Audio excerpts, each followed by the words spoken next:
guys, and welcome back to my kitchen. In today's recipe we're making chiles en nogada.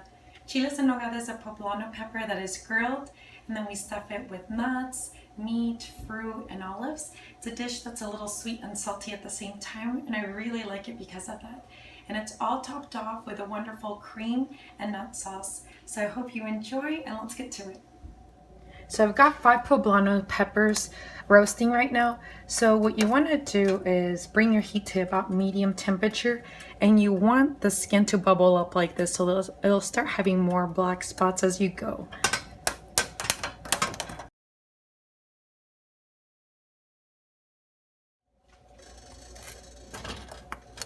You want to make sure every side looks like this. You want to get the edges too.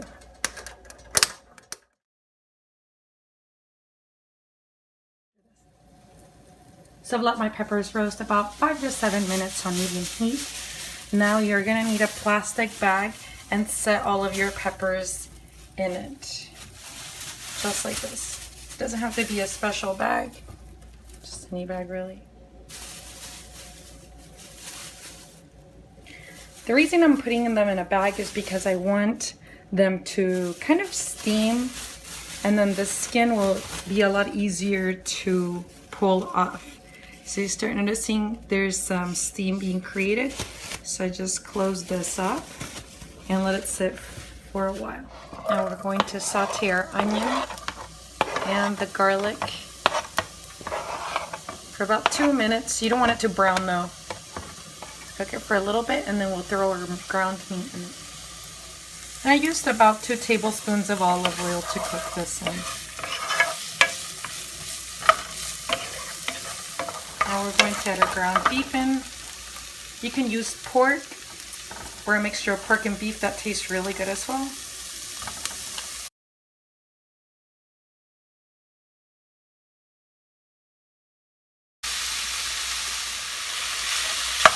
Going to cook this until it gets nice and brown. And then add our fruit and seasonings to this. In the meantime, you can go ahead and add a little black pepper and salt to your meat.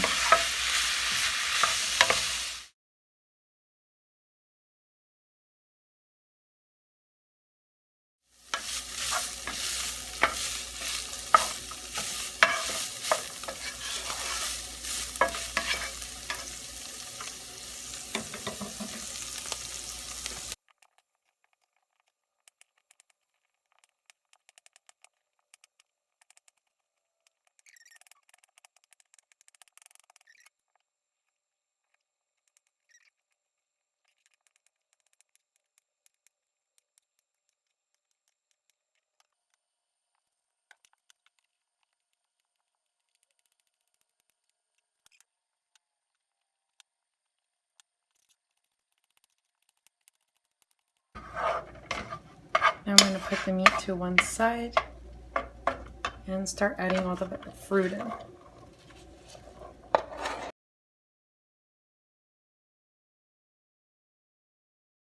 So now I'm going to let it cook for about 15 minutes on medium heat.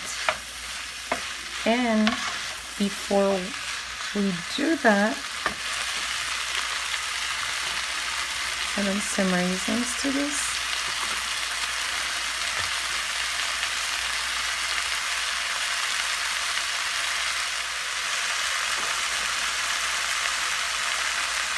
Adding my almonds and my pine nuts.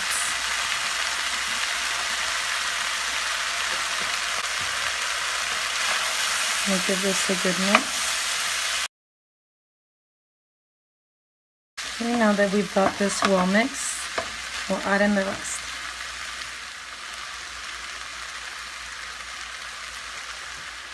I added my cinnamon. Now I'm adding my cumin.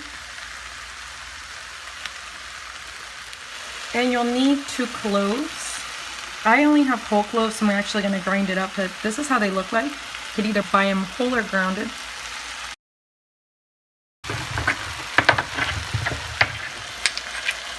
Now that this is well grounded, now we mix everything. The 15 minutes are almost up, so now I'm going to add my fresh parsley.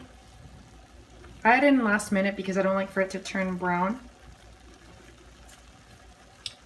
You know, guys, another great flavor you can add to this is like a sherry or a red wine. If you add a splash of red wine, this tastes great with it. I'm going to close the lid and let it finish off the last few minutes.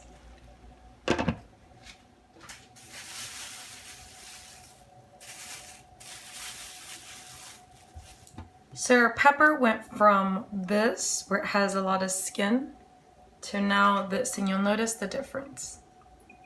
Still has a little bit more skin I have to pull off, but it'll look like this. And it'll be easier to eat it that way as well. Now we're preparing a sauce for peppers. You can use any nut that you would like. I personally like to use walnuts, but if you prefer to use almonds or pecans, you can use that. I'm pouring boiling water over these, and I'm going to let them set just so they soften up a bit. And make sure that they're all fairly covered with boiling water, and I'm going to let this rest for 5 to 7 minutes. Okay, so I've added my cream cheese. Now I'm adding some Mexican cream. It's similar to a sour cream, but it's not as acidic, and I recommend this over sour cream. If you can't find Mexican cream, you can use evaporated milk or whole milk to thin out your cream cheese a bit. We're gonna add the walnuts. You could use some of that same water to thin out your sauce.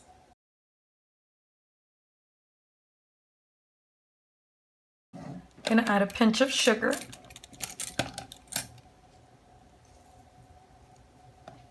And some salt. We're gonna blend this all up. You guys just want to keep mixing this to help your blender out a little bit. Add a little bit more cream.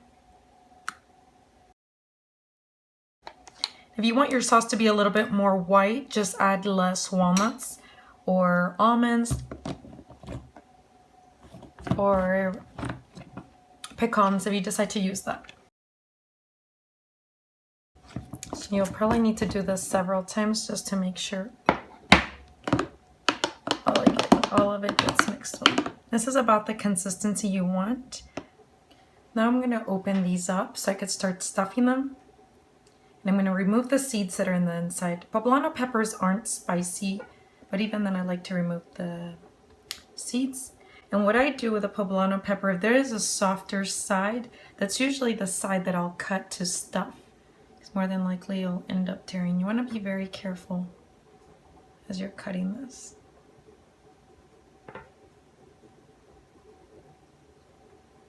So it didn't seem to have too many seeds, but we'll still remove. And I just do that to all of them.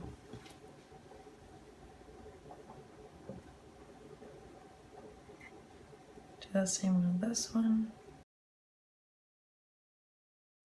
Now that the mixture has cooled down a bit, I can start stuffing my peppers. I've also removed the seeds.